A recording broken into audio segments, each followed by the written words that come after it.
मनीष बदई जाती बोली पढ़ी जो पुस्तक निजर मनीष बदई जाती बोली पढ़ी जो पुस्तक से ही पुस्तक को आज मु खोजुचे थाई लुहर सागरे केमिति केजाणी एते सहजरे लागंती समस्ते निजर केमिति केजाणी एते सहजरे लागंती समस्ते निजर निज स्वार्थरे जेबे आँच आसी जाए हे जानती आउ कहार बुझी मु पारुनी अधुना समाजे प्रेमिका काहाकू कहिब बुझी मु पारुनी अधुना समाजे प्रेमिका काहाकू कहिब प्रेमिकार संज्ञा वर्णिला बेलू निज आखि आपे आपे लोहिब स्वार्थर चादर देहे घोड़ी होई स्वार्थर चादर देहे घोड़ी होई कुहंती मधुर वचन निज ठारु आहुरी निजर लागंती संगिनी हुंती सज्जार बंचिबाकू आउ इच्छा नहीं मोर बंचिबाकू आउ इच्छा नहीं मोर मरण को हाथ ठारी डाके मरणटा फरा गेले कहे रही फरा तो पाखे पाखे भल पाइबार पथे चलिबाकू तुमे तो शिखाई तेबे आज कुह क्यों अपराधे अधा बाटे छाड़ी गल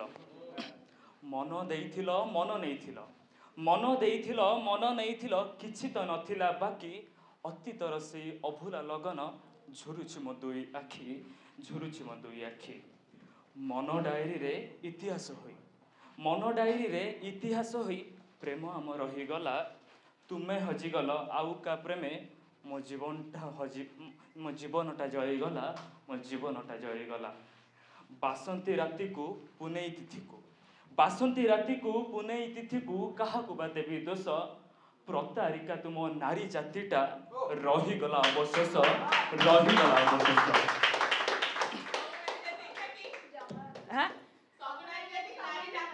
से भौणी कहले सब मुझे कहबी हाँ जना पड़ूला शेष किछि धाड़ी कोह आसुथिला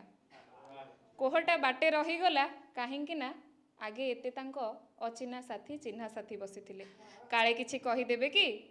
अस्पष्ट हो जिवो तांको कथाटी हाँ बस ताहले मु तो निजे निजको शाबाश देबी अच्छा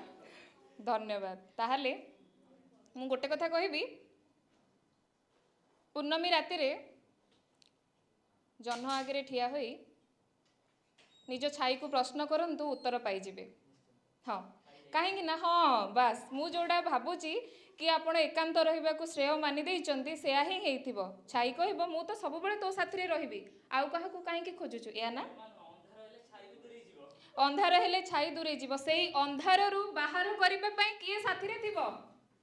एई आलोक रे किए साथी रे अछि एबे आपण एठी ठिया हेतिले आपणको पछपटे किए थिला छाई ही थिला ना सेमिति अंधार घरे मनीष बाट भ्रष्ट हो जाए केबे जानी पारेनी से कौन करुची किंतु अंधार रु काढ़ी आनिबा पई बहुत जन सत चेष्टा करती आउ किछि जन बाटरे हाथ छाड़ी दे ही जानती कहा भली आशीष भाई जो कथा कहूथिले पाळाभूत भली सेतिपई छाई ही सब बेले साथी रे रुहे धन्यवाद एबे जयंत भाई को कहूची सी तांको मन कथा किछि कहिबे।